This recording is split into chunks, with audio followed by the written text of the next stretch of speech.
Hey guys, I hope you're ready to rest. Tonight, we're going on a quiet journey into the past with a story called The Lost Legends of the American Frontier. Close your eyes, let the day fade, and follow me to the desert, the mountains, and the quiet, mysterious corners of the Wild West, the perfect story to help you sleep. That's how the story begins. In the mid-1800s, America's heart was restless. The East had cities and comfort, but it also had limits. Young men looked westward, toward lands spoken of in whispers, lands filled with gold, opportunity, and stories untold. Newspapers called it manifest destiny, the belief that Americans were destined to move west to claim and cultivate the land from ocean to ocean. And so they came. Settlers, dreamers, and families in covered wagons, each carrying hope and a handful of possessions. But what they didn't know was that the West was not empty.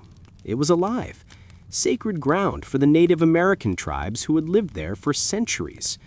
To them, the land was not something to own, but something to respect.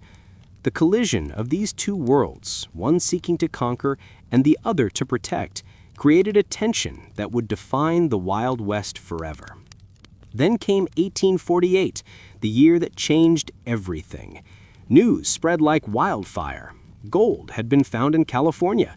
Within months, tens of thousands rushed toward the West Coast. Some called them 49ers after the year 1849. They came from across America, even from across oceans. From humble farmers to outlaws, from merchants to preachers, everyone was chasing the same dream: gold. New towns rose overnight. Tents turned into saloons, and saloons turned into cities.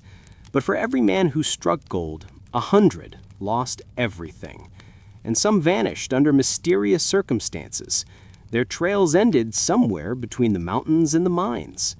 Those places, later known as ghost towns, still stand today, their wooden signs creaking in the wind, their saloon doors swinging to no one.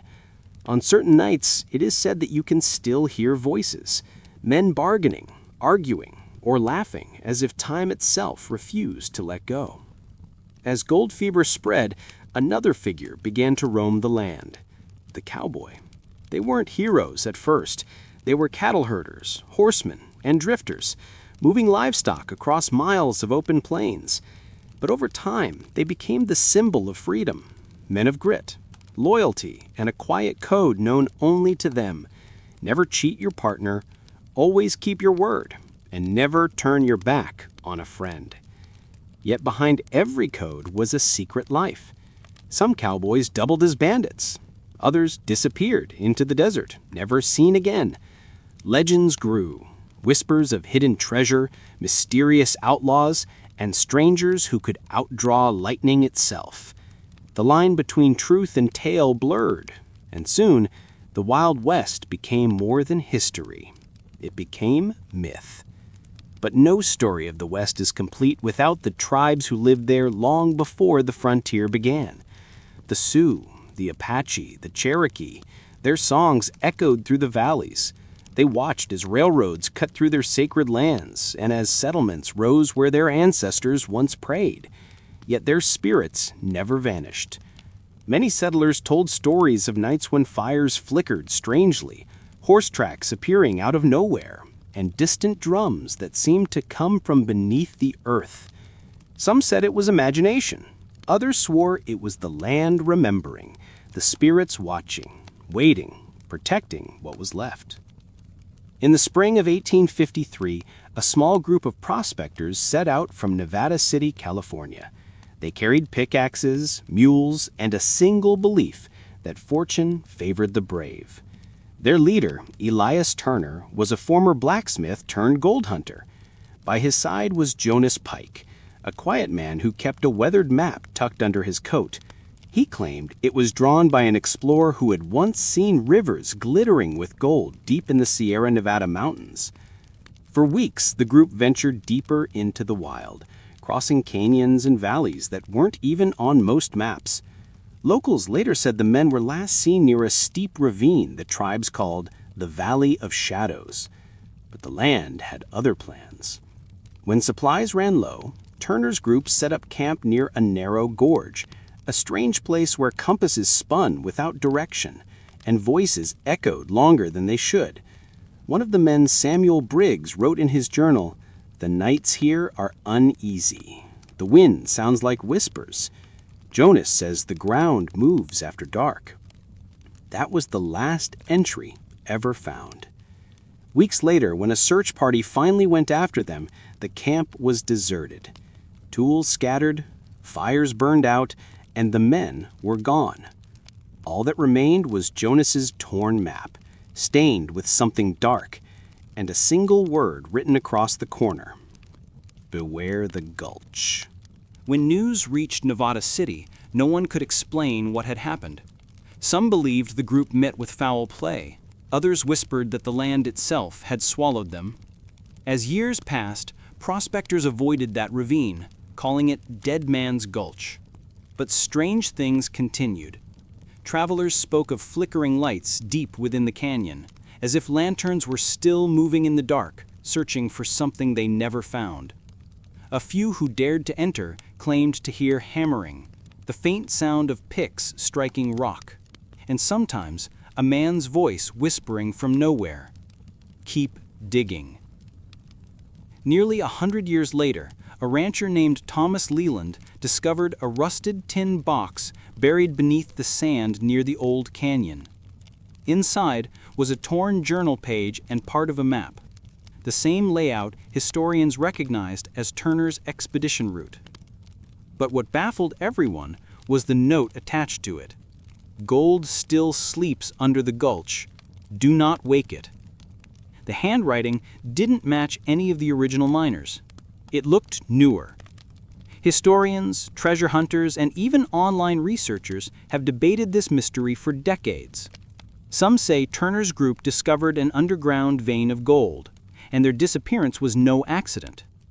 Others suggest the canyon hides natural magnetic fields that interfere with compasses, causing travelers to lose their way, circle endlessly, and vanish. And then there's the local legend that the valley was cursed long before gold seekers arrived. Tribal stories speak of the spirit of the hollow earth, a guardian of the mountains who punished anyone who disturbed the land's heart. In the 1990s, an amateur historian retraced the old expedition using satellite images. Collapsed tunnels were located near Dead Man's Gulch. Local authorities allowed a limited excavation, uncovering old mining tools, a rusted cooking pot, and most chilling of all, a single leather boot, still intact, preserved by dry sand. But before they could dig further, a landslide buried the site again. Funding ran out, and the search stopped. Yet even today, treasure hunters occasionally visit the canyon, leaving offerings of coins, hoping to appease the spirits before exploring deeper. Visitors who camp there tell stories that sound eerily familiar. Late at night, they hear the echo of pickaxes. Some claim to see faint golden glows flickering along the ridge. A few have captured strange orbs of light on camera, though skeptics dismiss them as dust or reflections. One traveler, interviewed in 2018, said something different. "It wasn't light. It was like heat rising from the ground. And in that shimmer, I saw faces, like they were still digging." By the late 1860s, the West had transformed yet again. The vast deserts and endless plains were being stitched together by railroads, iron threads connecting settlements, gold mines, and bustling towns. But with progress came strange stories. Tales whispered along saloon counters and around campfires of a train that never stopped and passengers who were never seen. They called it the ghost train of Silver Pass. Silver Pass was a treacherous mountain valley carved by rivers over millennia. The new railroad promised to transport gold, cattle, and settlers across the Sierra Nevada. Workers reported odd occurrences almost immediately.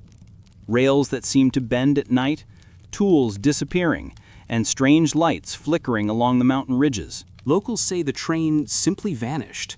No crash, no overturned cars, no trace of fire or struggle. Search parties combed the canyon for weeks. They found only scattered supplies, a single passenger's scarf caught on a branch, and footprints leading into a narrow side canyon, and then nothing. Stories grew darker. Witnesses reported hearing the whistle of the train late at night, echoing through the mountains even decades later. Some claimed they could see flickering lights on the tracks, moving as if the train was still running, but there was no train in sight. Historians, engineers, and paranormal enthusiasts have proposed countless explanations. Some suggested an engineering disaster. The train may have fallen into a hidden ravine, buried under rock and landslides. Others suggested bandit interference. Notorious outlaws ambushed the train, taking cargo and disappearing without a trace. And there's the paranormal angle. A recurring tale in native folklore speaks of the spirit train, a phantom vehicle carrying the souls of travelers who ventured too far into the mountains. In 1978, a historical society conducted an excavation along the old Silver Pass railbed. They discovered fragments of rail ties, rusted tools, and personal items, including a leather-bound ledger from the train's conductor. Inside, one entry stood out. "The mountains call tonight. I hear voices along the track. If we continue, there may be no return." The handwriting was shaky, as if the conductor had been terrified. Some pages were missing, leaving historians to wonder, did he survive? Did he see something beyond explanation? By the 1870s, most of the West had been claimed. Towns were built, railroads stretched across valleys, and gold seekers had long since scoured the mountains. Yet some places remained untamed, places where the land seemed to guard its secrets jealously. One such place was Blackwater Flats, a small settlement nestled between jagged peaks and the dark forests of Nevada. It was a quiet town, home to miners, ranchers, and families hoping for a fresh start. By all accounts, life there was simple, ordinary, until one day it wasn't.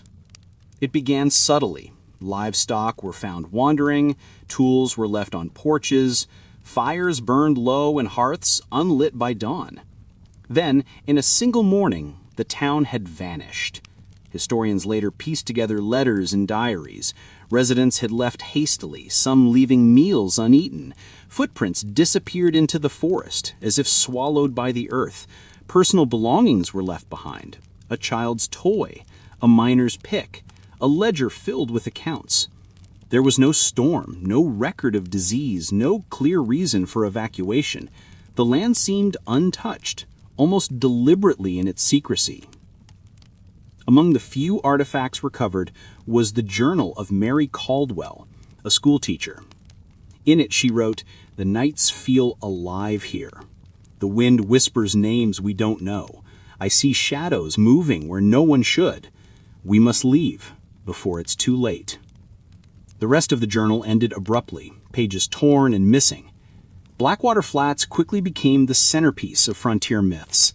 Some speculate the town was abandoned due to undiscovered natural hazards, landslides, poisonous water, or shifting terrain. Others suggested paranormal interference, that the land itself, aware of intruders or greedy hands, drove the settlers away.